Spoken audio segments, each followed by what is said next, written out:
The word jihad is mentioned in the Quran about 41 times. The words mercy, peace, and compassion are mentioned about 355 times. Yes, come in. Come on in, Riaz. Sit down, please. Contrary to popular belief in most Western cultures, Islam is a religion that preaches peace and tolerance. Yes, Patricia. If Islam truly is a religion that preaches peace, then how come the world's most troubled spots, the West Bank, Afghanistan, Pakistan, Iraq, they're all plagued with Islamic terrorism? Well, that depends on your definition of terrorism. Some might argue that the US invasions of countries like Iraq and Afghanistan are also acts of terrorism. No, those were acts of war to get rid of despotic regimes. Or a means of getting at a country's oil. Conspiracy theories. Well, May I? Yes, please. Go ahead, Riaz.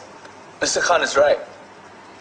I mean, if we're talking about terrorists, the world's biggest terrorists are the white superpowers.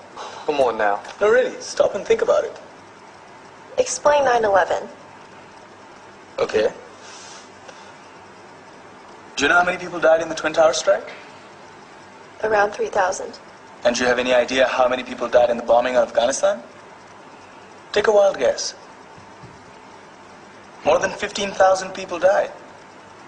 And that's just conservative figures. About 50,000 tons of explosives were dropped on innocent civilians. Men, women, children. Yeah, but that was because of the Taliban.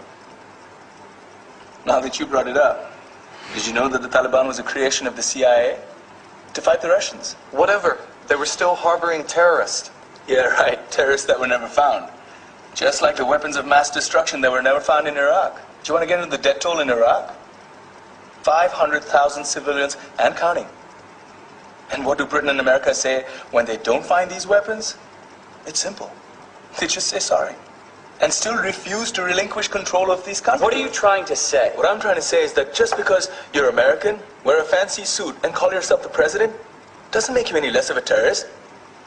I'm saying that if you don't stop meddling in other people's countries, you will face a backlash. If Muslims like you feel that way, then why don't you get out of our country? We will. As soon as you promise to leave ours.